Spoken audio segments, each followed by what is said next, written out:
Hi everyone, Michelle Giannato here, Vice President, Patient Advocate for Auto-Brewery Syndrome Information and Research.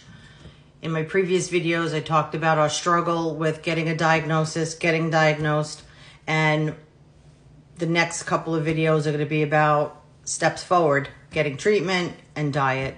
So one of the things that we had to learn pretty quickly is what foods would trigger the body to convert to alcohol, and we needed to avoid those at all costs. This was a huge learning experience for us. Shout out to Dr. Christopher Napoli, who took this journey with us, helping us with understanding high glycemic, low glycemic, and diet, as well as recipes. If you have auto-brewery syndrome, don't look to me for medical advice. Please see your doctor. Please see your nutritionist about the different foods and treatment plans that are available to you.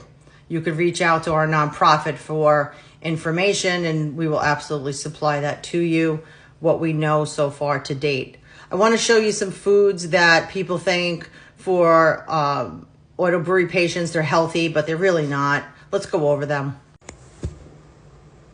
Okay, we have beans. People eat rice and beans, right? We have a total carbohydrate count of 23 grams. You need to be under 5 grams not to ferment. Not net carbs, total carbs. Net carbs is too high for people with ABS. And the serving size is a half a cup. So if a person with ABS has a half a cup of these red beans, they're going to end up in the hospital. Here is another one. Soup. Good choice, right? Simple. Well, let's look at the total carbohydrate count for the full can is 52 grams, which means a person with ABS who has a can or even a half a can at 23 grams of soup, they will end up in the hospital with a very high blood alcohol. We have here oatmeal. Very good for fiber, excellent for fiber, very healthy, right? We have total carbohydrates for a half a cup dry, uncooked, is 27 total carbohydrates, which means if a person with auto-brewery syndrome active eats this, they will end up in the hospital with a high blood alcohol content. We have tuna fish. Can someone with auto-brewery syndrome eat tuna fish? Let's find out, shall we? They have 0 carbs, which means someone with auto-brewery syndrome can eat tuna fish.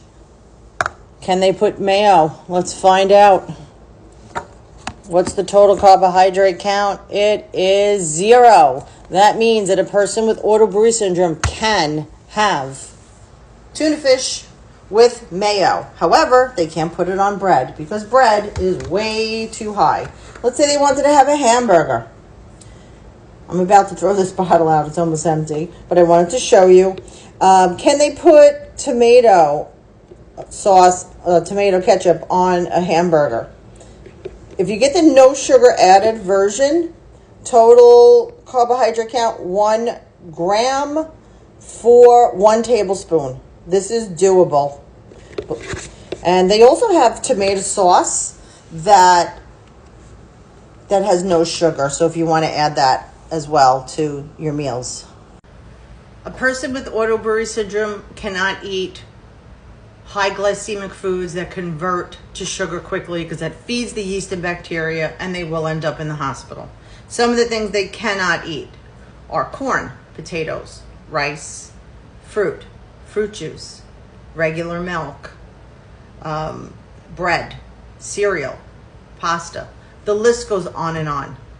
What a person with auto-brewery syndrome needs to kind of stick to is all fresh foods, like fresh meat, green vegetables, no peas. They can have cauliflower.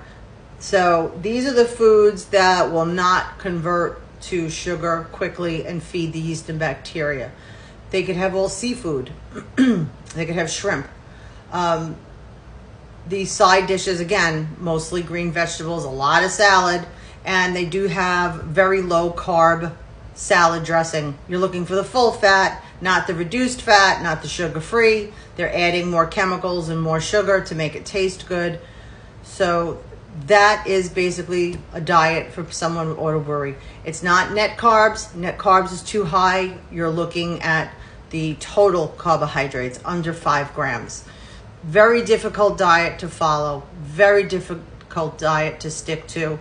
And most people that move to a no-carb diet, that have auto-brewery, they have some enormous cravings for sugar because that body is looking for that sugar. Again, I'm not here to be a medical professional or nutritionist. We have people in our country that do that for a living. Reach out to your nutritionist.